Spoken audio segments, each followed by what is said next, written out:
Che figura di merda.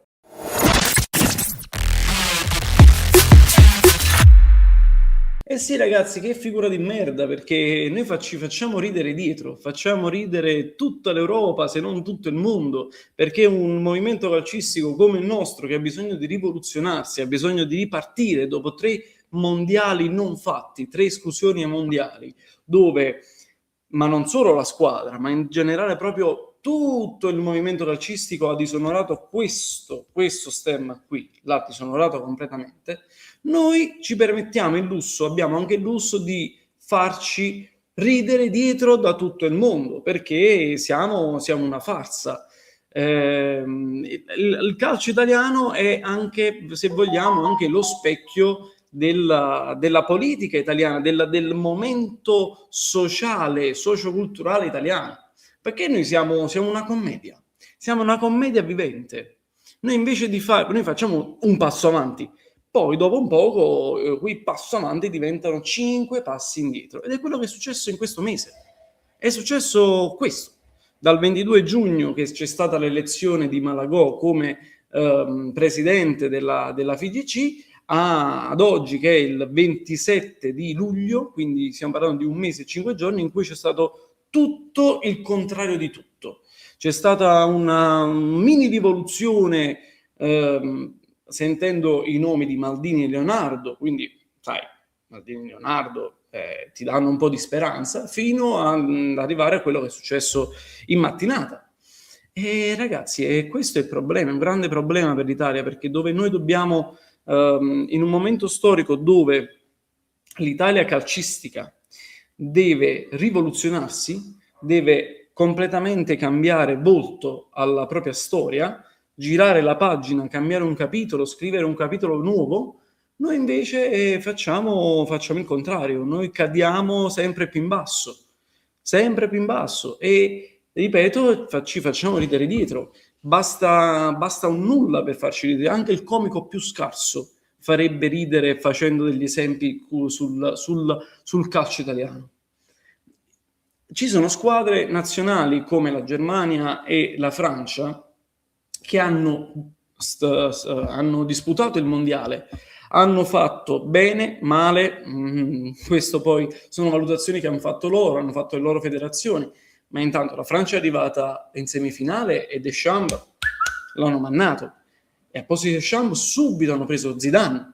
La Germania è uscita e Nagelsmann l'hanno mannato e subito hanno preso Klopp. Noi invece da un mese a questa parte non solo abbiamo avuto questo bellissimo regalo di non fare un mondiale, che sono 12 anni, credo di sì, non sbaglio i calcoli, 12 anni, quindi si spera che intanto il telefono qua mi suona, e si spera e si pensa che fra 16 anni saremo al mondiale, anche perché non è ancora ufficiale, ma il mondiale diventerà, invece che a 48, a 64, quindi la percentuale di squadre che dovrebbero entrare è molto più alta, quindi ci dovrebbero entrare, spero di sì, a prescindere da tutto. Ma non ripeto, non solo noi non siamo andati al mondiale, quindi abbiamo questa macchia da dover, questa spada di Damocle, questa ferita che difficilmente si rimarginerà, ci vorrà del tempo, ma noi ci permettiamo il lusso di farci sbeffeggiare dietro. E perché? Perché, come dicevo prima, il 22 giugno ci sono le elezioni del nuovo presidenza FIGC, Malagò, perfetto, un volto nuovo. Un volto nuovo. Se non l'avesse capito, ragazzi, era ironico. Un volto nuovo del panorama politico e calcistico, e va bene, facciamocela passare, tutto a posto, leviamoci da mezzo le vecchie, il Gravina da mezzo, vediamo Malagò che cosa ci potrà portare. E quindi già c'è questa notizia di Leonardo e Maldini come direttore tecnico, come advisor, bellissimo, quindi Maldini sappiamo la caratura non solo del giocatore che è stato, ma anche della persona che è Paolo Maldini. Stessa cosa, Leonardo ha comunque una caratura internazionale. e può essere un momento di rivalsa, un momento di rifondazione, quindi quell'auspicata rifondazione che si desiderava, si bramava nel calcio italiano, può essere che sta arrivando. Perfetto. Quindi andiamo alla ricerca del totonomi dell'allenatore. Totonomi, si pensa ad Ancelotti, perché col Brasile un po' ha fatto cagare, Ancelotti ed esce poi questa notizia di Pep Guardiola, che è libero, con tanto di foto, tutto documentato, c'è stato l'incontro, c'è stata una trattativa. Pep Guardiola non se la sente di venire a allenare l'Italia. E va bene, ci sta. E poi si cade sul piano, credo C, Pirlo, che ragazzi, può piacere o non piacere. Io, Pirlo, personalmente, e non sono nessuno, ma da tifoso italiano e da amante del calcio, da sportivo quale sono, non l'avrei preso come CT della nazionale. Però, se io metto a capo dell'organizzazione Leonardo e Maldini, io devo fidarmi di quello che mi dicono Leonardo e Maldini. Ci sarà un motivo per cui Pirlo viene identificato come nuovo CT della nazionale italiana. E quindi si chiude la trattativa con Pirlo che, ripeto, come allenatore, dove è andato, non è che abbia fatto tanto bene. Sono andato da una parte, sono andato dall'altra, adesso stava allenando in Arabia Saudita,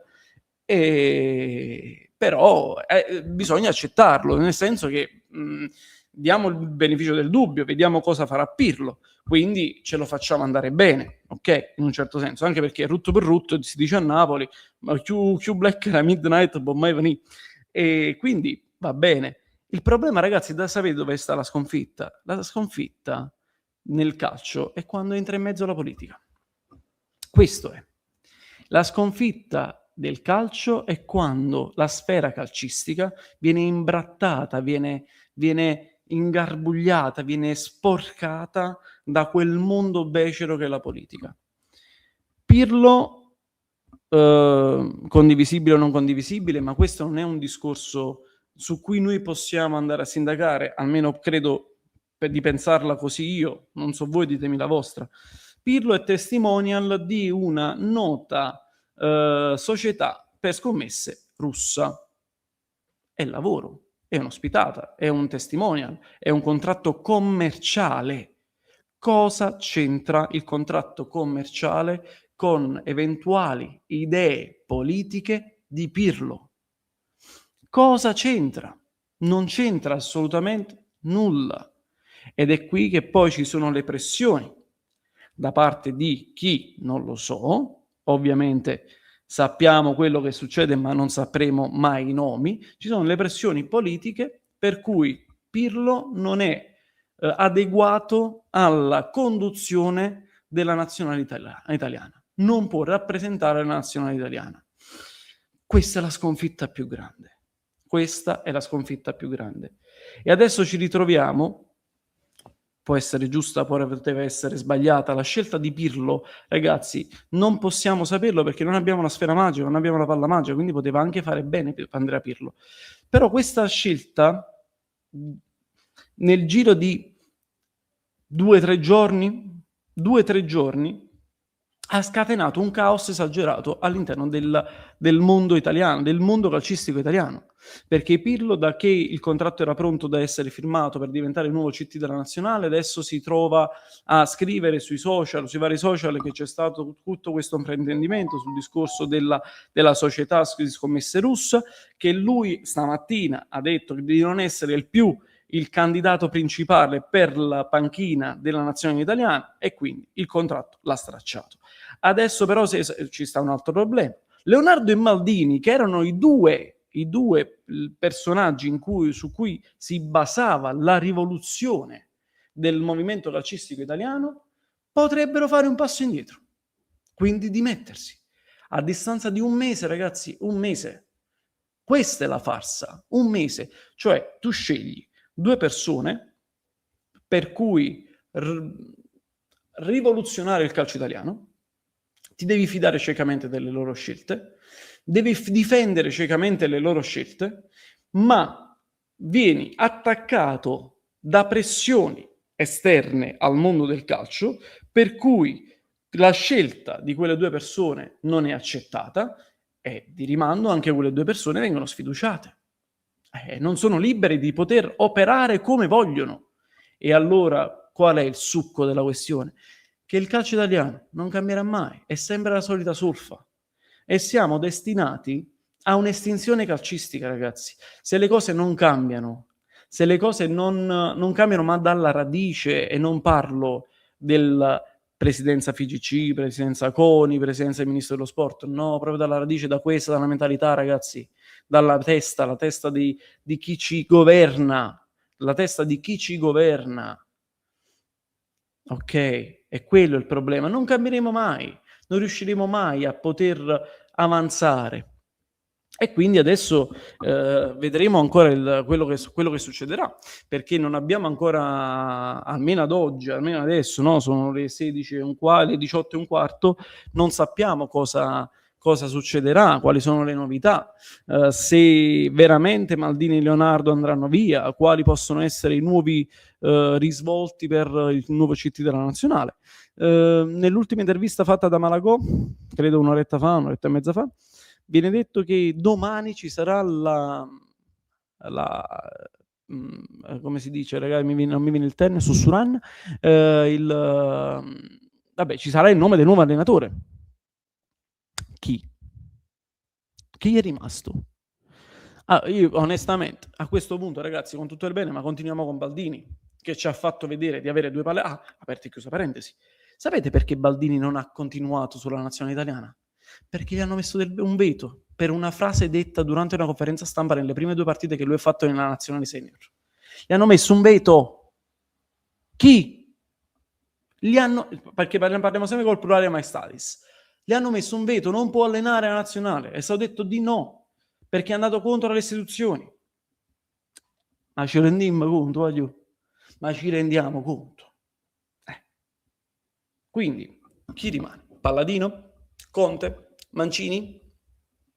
Ma a questo punto vi dico, ragazzi, se non sarà Silvio Baldini, e io avrei preferito Silvio Baldini per un discorso di continuità, a questo punto andiamo su Palladino, su Nuovo che avanza, ma non vedo come CT, però ormai ci serve solamente una benedizione a un Prevat, perché uscircene da questa solita sceneggiata sarà veramente dura, e ringraziamo la FIFA che i prossimi mondiali ci metteranno a 64 squadre al mondiale, meno male, almeno il mondiale. Però c'è un particolare, ragazzi, fra un mese e mezzo parte la Nations League, l'Italia non ha allenatore. Siamo una barzelletta. Bene, raga, commentate voi su questo video e fateci sapere. E mi raccomando, ragazzi, stasera ci sarà live, quindi alle 21:30 sintonizzatevi sui nostri canali social, ascoltate la nostra live, interagite con noi, parleremo ovviamente di Napoli, parleremo ovviamente della nazionale, del caos nazionale, e state tuned, ragazzi, mi raccomando.